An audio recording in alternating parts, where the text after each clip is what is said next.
Nunca pensé que criar a un hijo con tanto amor terminaría siendo la trampa más cruel en mi vejez. Que mi propia sangre me daría la espalda, sin vergüenza, sin culpa. Michael ni siquiera me miró cuando lo dijo. Estaba parado junto a la puerta como si yo fuera una carga que había que despachar. Si no te gusta cómo vivo, entonces vete, mamá. Así, sin levantar la voz, como quien cancela una cita. Yo estaba junto a mi maleta todavía sin deshacer, con el recibo del taxi arrugado en la mano, en el umbral de una casa que ayudé a comprar.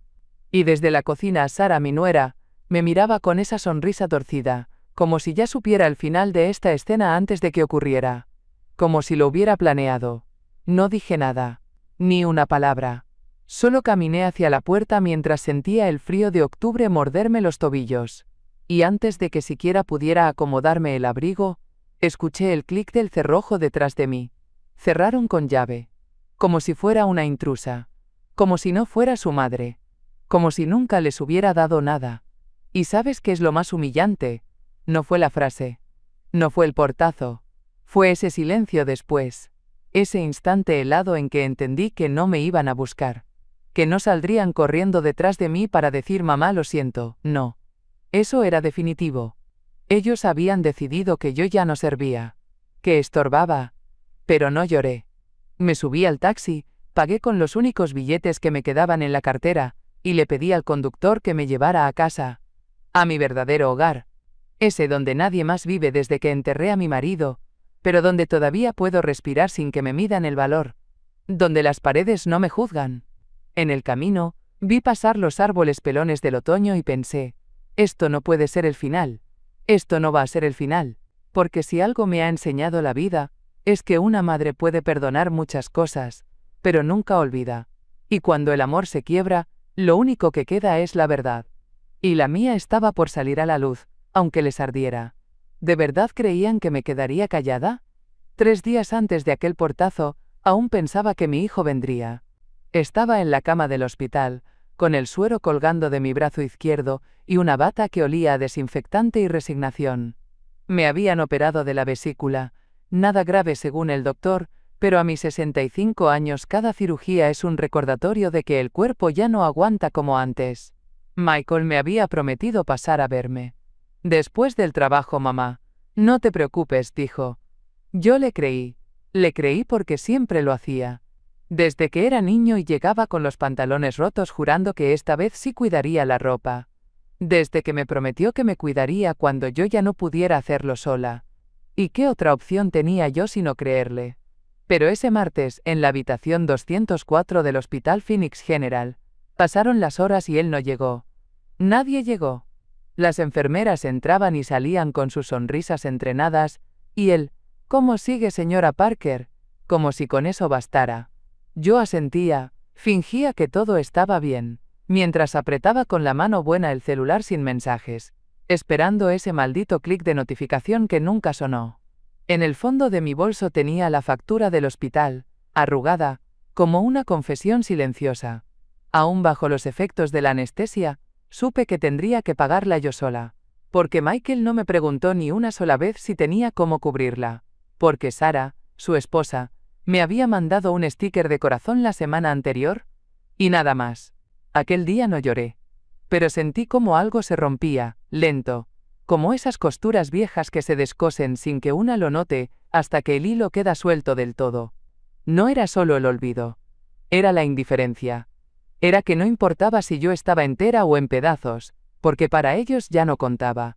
Cuando por fin pude sentarme sin marearme, pedí un taxi. No tenía a nadie que viniera por mí. Y mientras esperaba sentada en la sala de alta, sola, supe que lo que venía no era tristeza. Era claridad. Porque una cosa es sentirse herida, y otra muy distinta es saberse traicionada. No era la primera vez que Michael me hacía a un lado. El olvido no empezó en el hospital. Empezó mucho antes. En pequeños gestos, que una madre, por amor, se niega a leer como señales.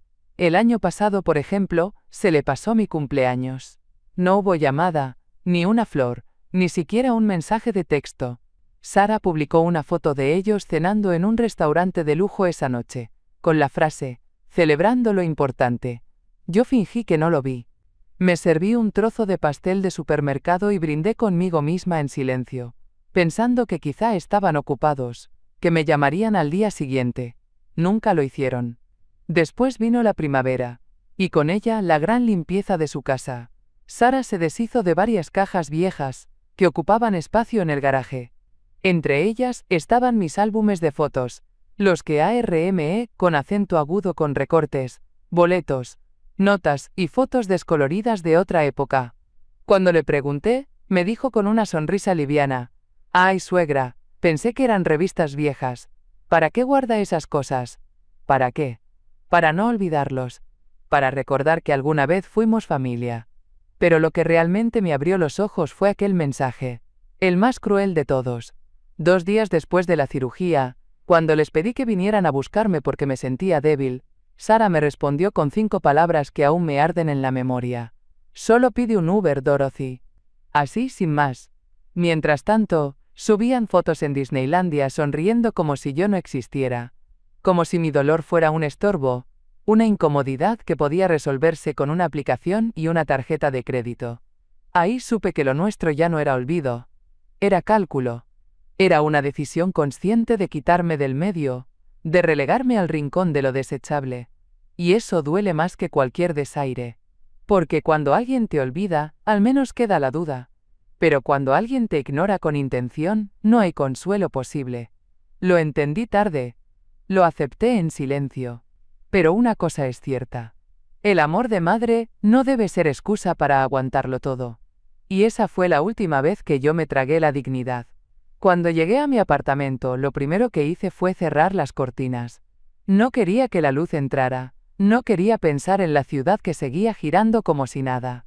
Me senté en el sofá con el abrigo todavía puesto, como si quitármelo fuera a aceptar que sí, que ya estaba de regreso en mi soledad. Fue ahí donde escuché el tercer mensaje de voz de Lorna. «Dorothy, soy yo. Pásate cuando puedas. Tengo algo tuyo». Nada más. Su voz, firme pero suave, tenía esa urgencia rara que no grita, pero tampoco pregunta. Respondí con un mensaje corto. «Voy en un rato». Crucé el pasillo con una bufanda apretada al cuello, no por el frío, sino porque algo dentro de mí se había encogido. Lorna abrió su puerta con esa bata morada que siempre me pareció un poco ridícula. «Siéntate, mujer», dijo, poniéndome una taza de té en las manos antes de que yo pudiera decir palabra. Nos sentamos en su cocina, con el Elvis de cerámica mirándonos desde la repisa. Le conté todo. La operación. El silencio de Michael. El mensaje. El clic de la cerradura. Lo dije todo sin detenerme, como quien finalmente deja caer una maleta que pesaba demasiado. Ella no interrumpió. Solo asentía, apretando la taza con fuerza. Sabía que pasaría algo así. No así de cruel, pero sabía. Su tono no tenía sorpresas, solo tristeza. Entonces sacó una carpeta manila. La deslizó por la mesa como si no quisiera tocarla más. En la pestaña, escrito con marcador negro: «Banco, Re Michael». La abrí sin preguntar. Adentro había fotocopias de cartas, estados de cuenta, un formulario con mi nombre y una firma que reconocí pero no recordaba haber estampado. «¿De dónde sacaste esto?», pregunté con la garganta seca. Lo dejó por error el día que vino a usar la impresora. Yo lo guardé, por si acaso. No supe si llorar o reír.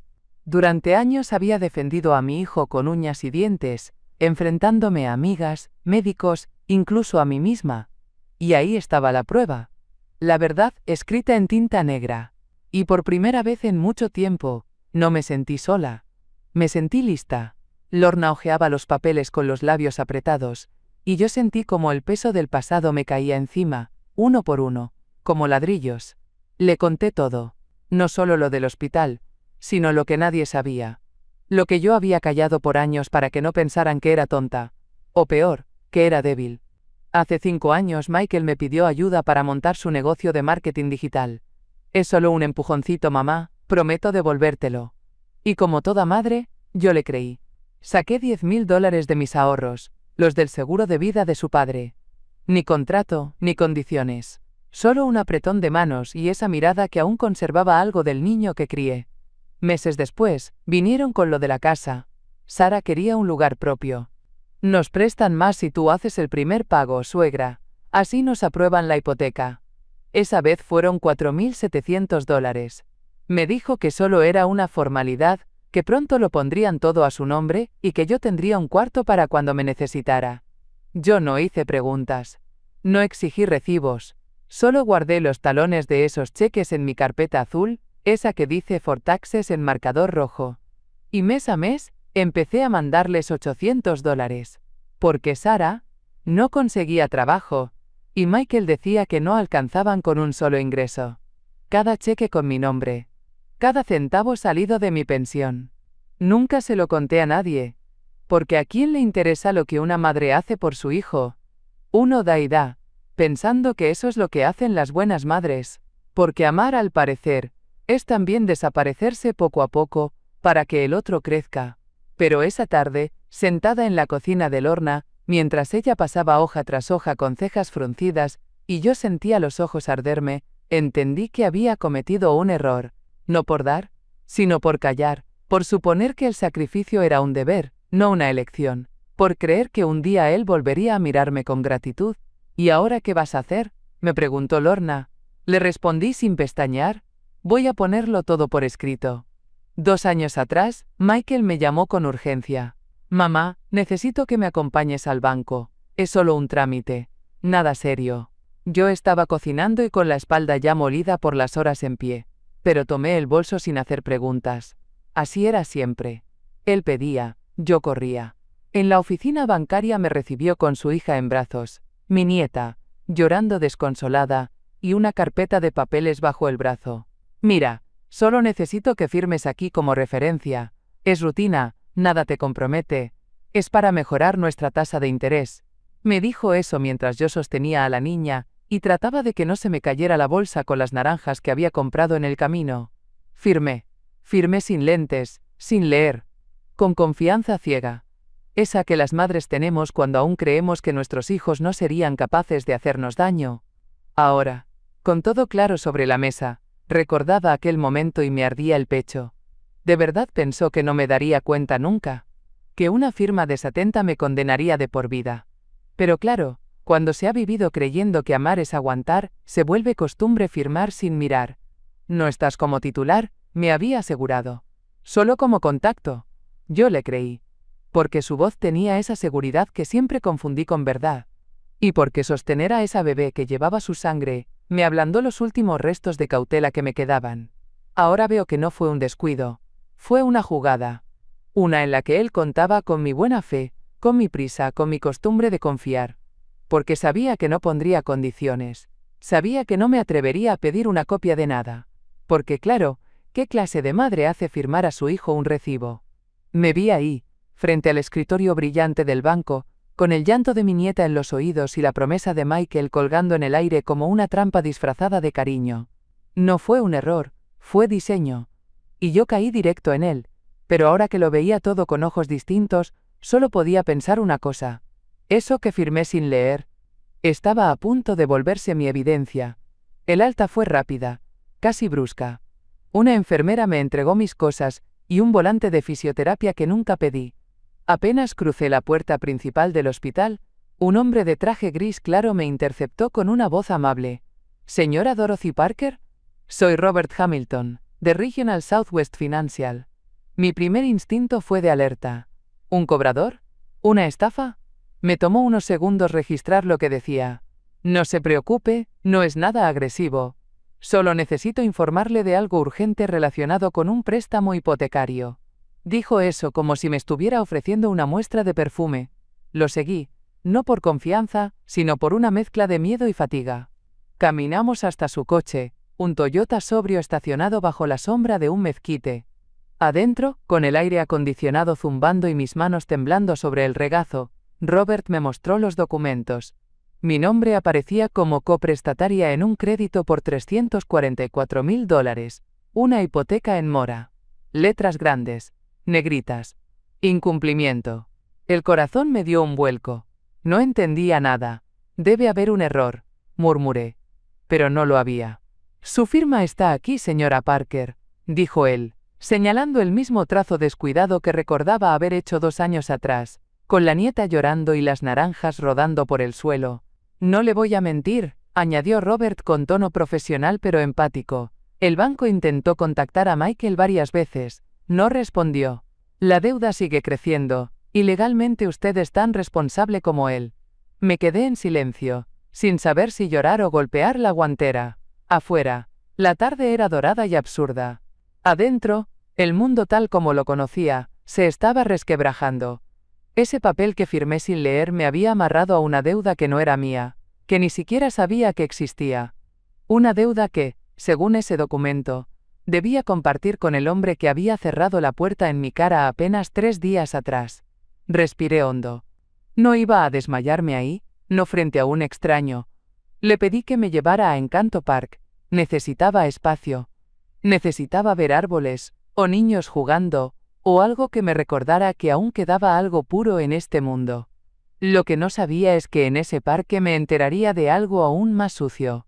Nos estacionamos en un rincón sombreado de Encanto Park, frente a los columpios oxidados donde, hace décadas, solía empujar a Michael cuando aún creía que el amor bastaba. Robert apagó el motor, se giró hacia mí con la misma cautela que usan los médicos cuando van a decirte que lo que tienes no es solo un resfriado. Hay algo más, dijo. Y esa frase, tan corta, me cayó como una piedra al pecho. Abrió su portafolio con precisión quirúrgica y me mostró una serie de formularios. Declaraciones juradas, balances bancarios, supuestos pagos mensuales de Michael a mi cuenta. Todo organizado, firmado, timbrado. Todo falso. Según esos documentos, yo era una carga.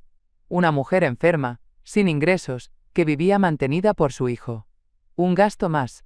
Michael había fabricado esa narrativa con frialdad. Supuestos cheques de manutención, recibos de cuidado médico, incluso notas donde se comprometía a seguir apoyando a mi madre en su deterioro. Yo me quedé mirando la hoja con mi nombre mal escrito. No era solo la mentira, era el desprecio. Me había reducido a una carga para justificar una deuda que yo ni siquiera sabía que existía. Y lo había hecho con la soltura de quien sabe que su víctima no va a levantar la voz. Robert me pasó otra carpeta.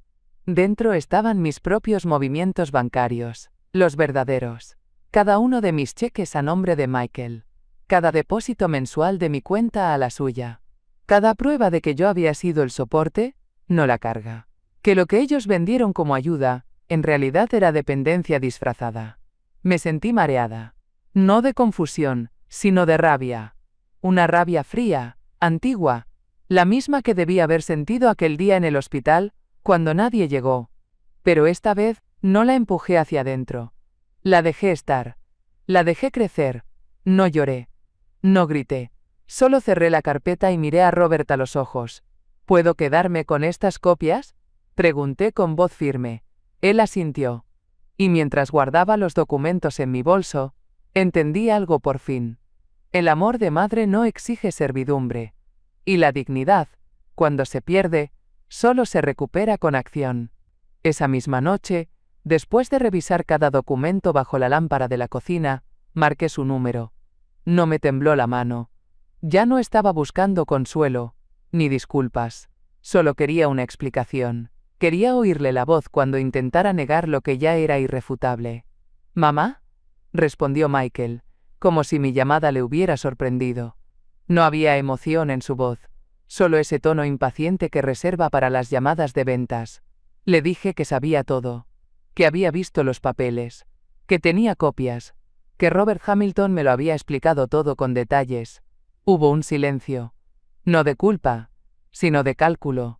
Como cuando alguien piensa rápido cómo salirse de una esquina sin salida. Y entonces, sin tartamudear, me lanzó una acusación tan absurda, que casi me hizo reír. ¿Qué estás intentando destruir mi reputación? ¿Quieres arruinarme la vida con tus delirios? Siempre has sido una mártir, mamá. Siempre te gustó hacerte la víctima. Me dejó sin aliento. No por el contenido, sino por la certeza con que lo dijo. Como si realmente creyera que yo no tenía derecho a defenderme. Como si su traición fuera menos grave que mi osadía de cuestionarla. Antes de que pudiera responder, la llamada se cortó. Me bloqueó. Así, sin más. Como si yo fuera una molestia menor. Un número que se puede borrar. Un pasado que se puede editar. 2 horas después, Lorna me llamó con la voz entrecortada. Dorothy, tienes que ver lo que puso Sara.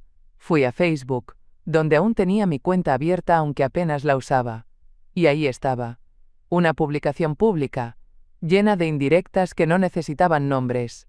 Qué triste cuando los adultos mayores manipulan con culpa y chantaje emocional. La toxicidad no se justifica por los años vividos. Abajo, los comentarios volaban. Gente que no me conocía opinando. Gente que sí me conocía, callando. Incluso una de mis antiguas amigas del club de bridge reaccionó con un corazón roto. Me quedé mirando esa pantalla con el corazón tranquilo, porque ya no había vuelta atrás, ya no había dudas. Me habían borrado de sus vidas con premeditación. Lo único que no sabían era que yo también sabía jugar a largo plazo. Me quedé en bata, con el cabello aún húmedo de la ducha, sentada frente al ventanal que da a la calle. Afuera, la noche estaba tan quieta que hasta el parpadeo del semáforo parecía un suspiro. Por dentro, todo era ruido. No de rabia, sino de claridad. Esa clase de silencio interno que solo llega cuando ya no queda más por romper.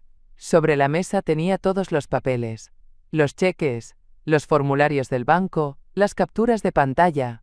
Y junto a ellos, una libreta que usaba para anotar recetas. Arranqué la primera hoja y escribí. Esto no es por venganza. Es por dignidad. Por años, hice malabares para justificar lo injustificable. Decía cosas como, están estresados. Sara no tuvo una madre presente y no sabe cómo tratar a una mujer mayor. Michael necesita espacio, ya es un hombre hecho y derecho. Pero esa noche, en la soledad de mi pequeño departamento, supe que las excusas eran mi forma de protegerlos, de la verdad. Y la verdad era esta. Me habían usado. Me habían quitado dinero, respeto, confianza, y ahora intentaban quitarme también la voz. Así que hice lo único que me quedaba. Me levanté, abrí mi pequeña caja fuerte, esa donde guardaba desde papeles del seguro hasta la alianza de mi matrimonio, y saqué mi carpeta de documentos legales.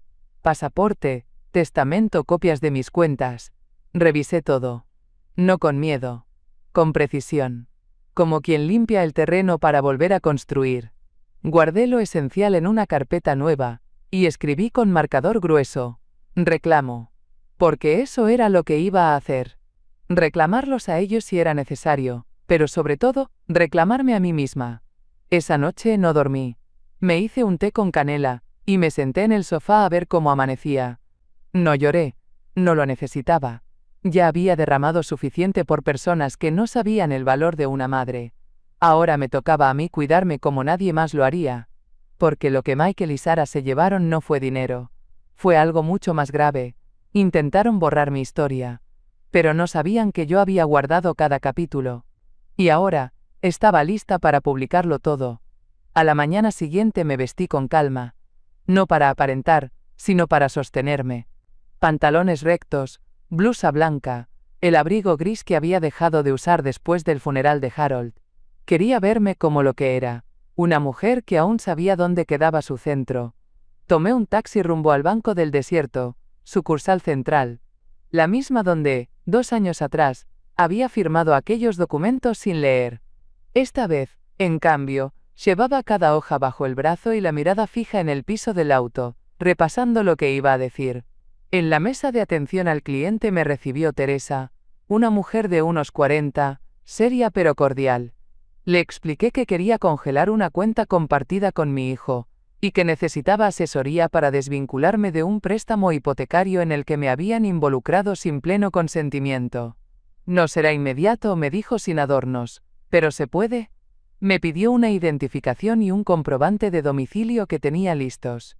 Luego, con su ayuda, llené una declaración jurada. Cada palabra la leí 2 veces antes de firmar. Esta vez, nadie me apuraba. Nadie me endulzaba el oído. Teresa me ofreció una copia de aquel formulario que firmé años atrás. Lo desplegó sobre la mesa y, al verlo, supe sin dudas que no era mi letra. Mi nombre estaba ahí. Sí. Pero el resto, claramente escrito por otra mano. La de Michael. ¿Puedo quedarme con esto?, pregunté. Ella me lo entregó sin vacilar. Ya está digitalizado. Tome todas las copias que necesite. Le agradecí sin bajar la mirada. En la salida, Me senté un momento en la banca del vestíbulo, junto a una señora que leía una Biblia pequeña. Cerré los ojos por unos segundos. No era alivio todavía, pero era movimiento. Y eso bastaba por hoy. Lo que antes firmé por amor, ahora lo desfirmaba por respeto propio. Porque no se trata solo de dejar de dar, sino de aprender a decir basta. Porque, al final, cada firma es un voto. Y esta vez, mi voto era por mí. Durante 7 días, convertí mi comedor en una oficina de guerra. No de esas con gritos y humo, sino de las que se arman en silencio. Hoja por hoja. Lorna me ayudó. Claro. Llegaba cada mañana con café en una mano, y su bolso repleto de clips, sobres y paciencia en la otra. Extendimos todas las pruebas sobre la mesa, cheques emitidos desde mi cuenta personal, transferencias electrónicas, recibos de gastos del hogar que había cubierto por mientras. Nada era reciente, pero todo era verificable. Lo que parecía invisible en el día a día, el favor, el detalle, la ayuda puntual, ahora quedaba estampado en tinta y fechas. Creamos 2 carpetas, una con tapa roja y otra azul. La roja decía para abogada, la azul simplemente para mí. Porque una cosa es pelear, y otra muy distinta es tener claro lo que una sabe. Y yo por fin estaba segura. Lorna se encargó de algo que yo ni sabía cómo empezar. Entrar al historial de pagos de Sara en Venmo. Y ahí estaba todo. Compras en tiendas de lujo, cenas de aniversario, hasta boletos para conciertos. Todos hechos durante los meses en que me pedían comprensión económica. Cruzamos las fechas con mis cheques. Cada vez que yo les mandaba dinero, ellos lo gastaban en algo frívolo a los pocos días. Yo no quería escándalo. Ni venganza. Solo verdad. La verdad puesta con tanto orden que no hubiera forma de negarla. Porque el problema nunca fue que se equivocaran. Fue que creyeron que jamás me daría cuenta.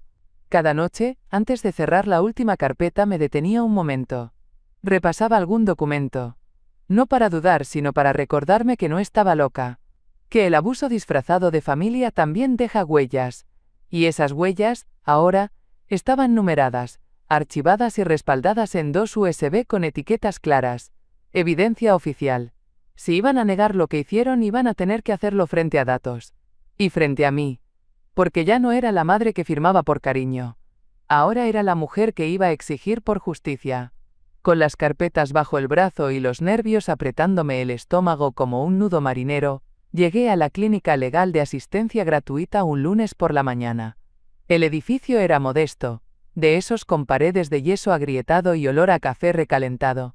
Pero el letrero afuera decía algo que me bastaba. Atención sin juicio. Me recibió Yasmín, una paralegal de unos 20 y tantos, con un moño alto y unos lentes enormes que apenas le sostenían sobre la nariz. Al principio pensé que era muy joven para tomar en serio mi caso. Pero bastó que abriera mi carpeta roja y leyera las primeras 3 páginas para que su postura cambiara. Me miró a los ojos. Esto es grave, tiene sustancia. Y tiene cómo probarlo. Yo asentí sin decir nada, pero por dentro sentí cómo se aflojaban años de desconfianza. No me preguntó por qué firmé. No me insinuó que era mi culpa. Solo me escuchó. Y eso ya era mucho más de lo que había recibido en los últimos 2 años. Yasmín me explicó con detalle mis opciones. Mediación bancaria. Desvinculación legal del préstamo. Y si era necesario, acción por falsificación. Su voz era calmada, firme. Pero lo que más me impresionó fue cuando dijo, si usted decide ir a una audiencia yo la acompaño. No un abogado. Ella, como aliada, como testigo. Lorna, por su parte, no se quedó atrás. Me organizó los traslados, me armó una lista de contactos por si tenía que hablar con servicios sociales. Y hasta compró una libreta nueva para que anotara fechas, nombres, respuestas. Esto va en serio, Dorothy. Pero no vas sola. Esa tarde, al volver a casa, no me senté. No lloré. No dudé. Me puse a escribir. Un borrador de carta. Oficial. Clara. Con fechas, cifras. Y una advertencia que no venía con amenazas, sino con consecuencias. Porque si Michael no pensaba asumir lo que hizo, alguien más lo obligaría a hacerlo. Porque a estas alturas, yo ya no necesitaba que me devolvieran el dinero. Lo que yo quería de vuelta era mi nombre. Y ahora sabía exactamente cómo recuperarlo. La escribí a mano primero, como quien ensaya un cierre. Luego la pasé a máquina con las manos firmes y el corazón blindado. Una hoja, directa, sin adornos, sin llantos. Empezaba con lo que tenía que decirse, por medio de la presente.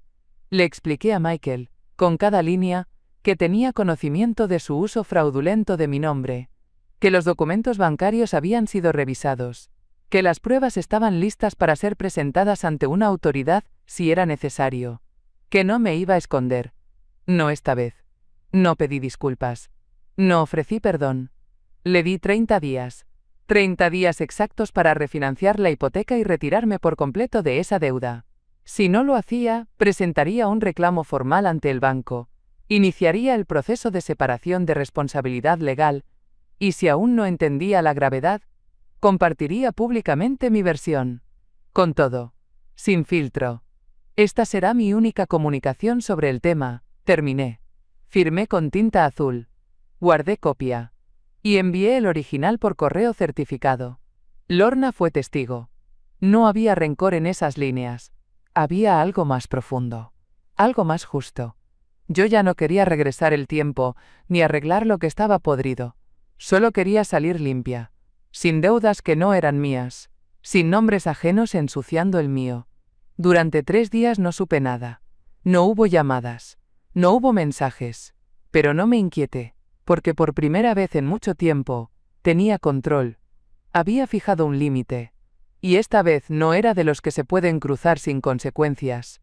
El cuarto día, revisando el buzón, encontré algo que no esperaba. Un sobre Manila, sin remitente. Dentro, solo una nota con letra impresa. Consultando con nuestros abogados. Por favor, no tome decisiones precipitadas. Sonreí. No por burla. Por reconocimiento. Por fin entendían que esta vez no hablaba una madre arrepentida.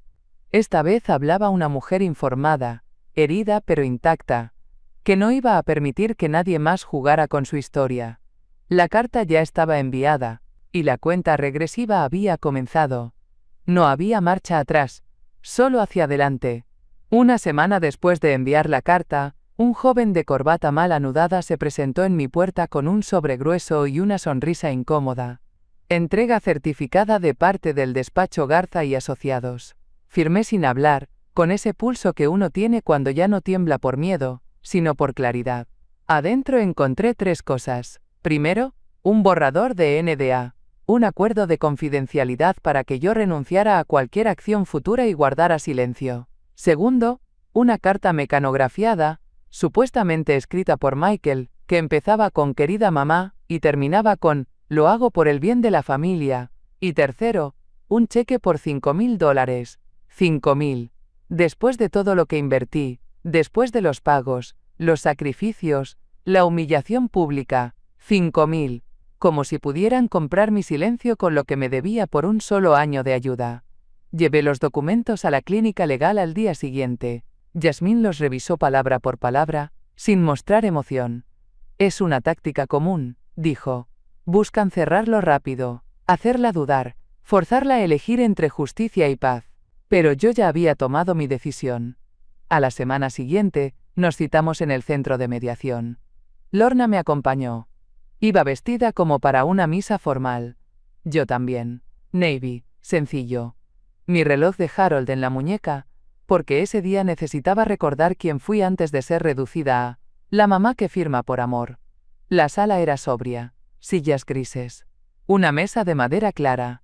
Michael no se presentó.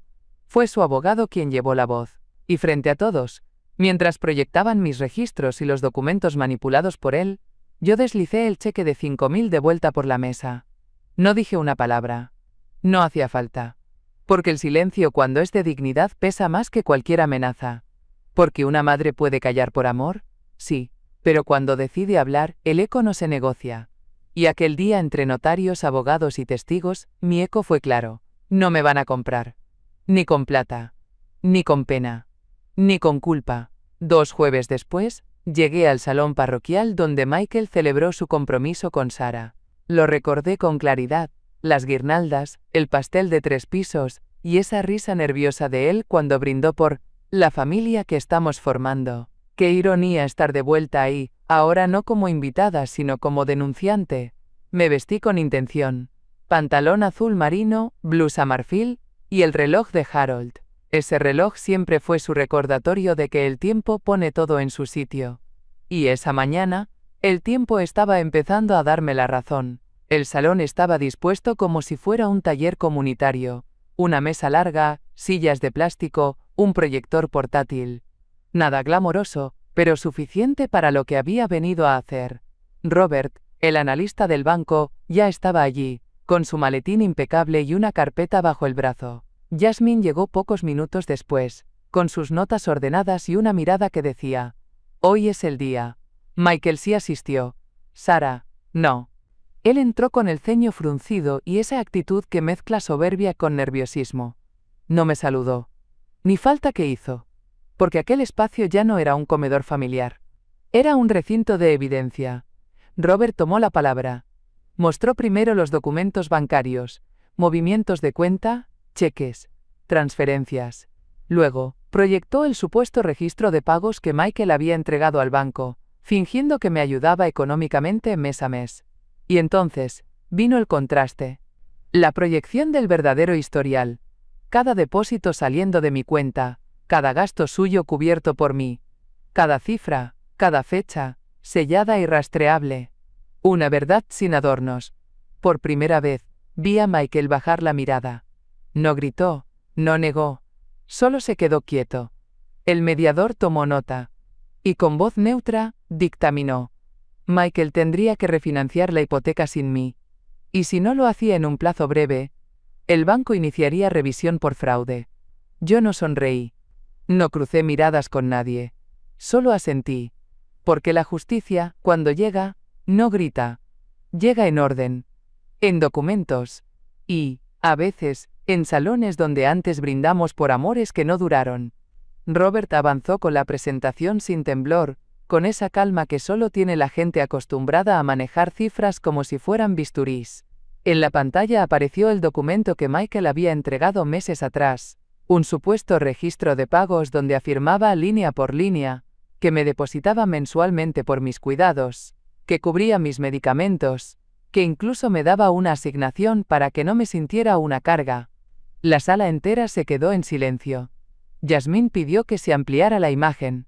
Allí estaba todo. Montos, fechas, rúbricas, inventadas. Y al lado proyectadas por Robert las pruebas verdaderas. Mis depósitos a su cuenta. Los registros bancarios. La fecha en que vendí mis anillos para cubrir una de sus mensualidades atrasadas. Todo. Entonces se abrió la puerta. Sarah. Entró tarde, como quien llega a una fiesta olvidando que no era bienvenida. Vestida como siempre, de punta en blanco, con ese aire de superioridad que usaba como escudo. Pero apenas vio las cifras proyectadas, se congeló. No dijo ni una palabra. Solo se sentó detrás de Michael. Ni una caricia. Ni una pregunta. Nada. Como si por fin entendiera que esto ya no era una disputa familiar. Era un proceso. Una verdad documentada. El mediador pidió silencio. Luego dictó su resolución, clara, sin adornos. Michael debía iniciar un refinanciamiento inmediato. Si en 30 días no lo completaba, el banco iniciaría investigación por fraude, con la posibilidad de escalar legalmente. Yo no reaccioné. No lloré. No temblé. Pero dentro de mí algo se soltó. Como si al fin me quitaran una mochila invisible que había cargado durante años. Sarah no volvió a levantar la vista. ¿Y Michael? Bueno, él no tuvo más opción que asentir. Ya no era su madre la que hablaba. Era la evidencia. Salí del salón sin mirar atrás.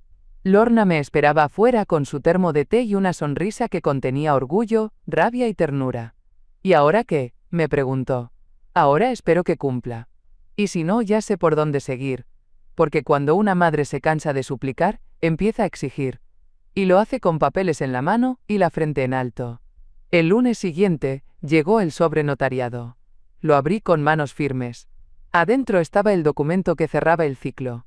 La refinanciación de la hipoteca, ahora completamente a nombre de Michael. Y más importante aún, mi liberación legal. Ya no aparecía como coprestataria. Ya no era responsable. Era libre. Cerré los ojos. No para celebrar, sino para agradecerme. por no haberme rendido, por haber creído en mi propia versión de los hechos, cuando tantos querían silenciarla. Esa tarde, mientras guardaba los papeles en la caja fuerte, alguien tocó la puerta. Era Lorna. Me entregó un pequeño sobre acolchado y me guiñó el ojo. Algo que creo que te pertenece. Adentro estaban mis llaves. Las originales.